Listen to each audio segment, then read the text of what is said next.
Making headlines this morning, communities across the nation are still dealing with a firefighter shortage, and now some officials say it can put residents at risk. Our Carolina Hassett visited a smaller department in central Illinois and brings us details on how they're dealing with the shortage. Having a firefighter shortage is not just a Sherman Fire Department issue, but a nationwide issue. But with a fire department this size, with only 24 on staff and an increase in calls, it can be hard to keep up. I don't know how we do it sometimes. Sherman firefighters have been feeling outnumbered at the fire department after experiencing a growing number of calls. We're just doing the best we can. At times, Sherman Fire has to rely on its mutual aid partners and other fire departments in the area when their firefighters are taking on more hours, especially when covering an area of 50 square miles and serving 8,500 residents. We don't pay anybody overtime because everybody's a volunteer.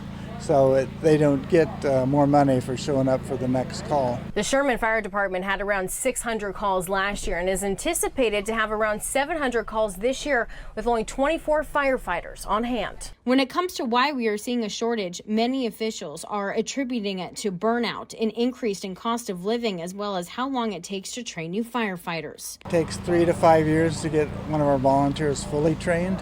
And if they start when they're 18 or 20, often before that 5 years is up, they've moved on. They're doing something else. However, Todd Masterhand, the Sherman Fire Chief, says there also seems to be a lack of interest in becoming a firefighter. Less people want to put themselves out there to help other people.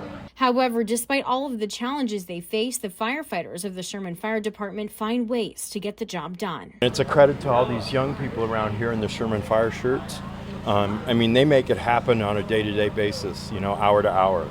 The Sherman Fire Department is finding ways to recruit, such as their junior firefighter program, where young kids can train in high school to become a full-time firefighter by the time they're 18. In Sherman, I'm Carolina Hassett. Back to you. Thank you, Carolina. Officials also say it can be taxing when a struggling department has to respond to another community. You can find more information about the shortage in Central Illinois over on our website. Don't miss a video. Subscribe to our YouTube channel today for more Central Illinois news.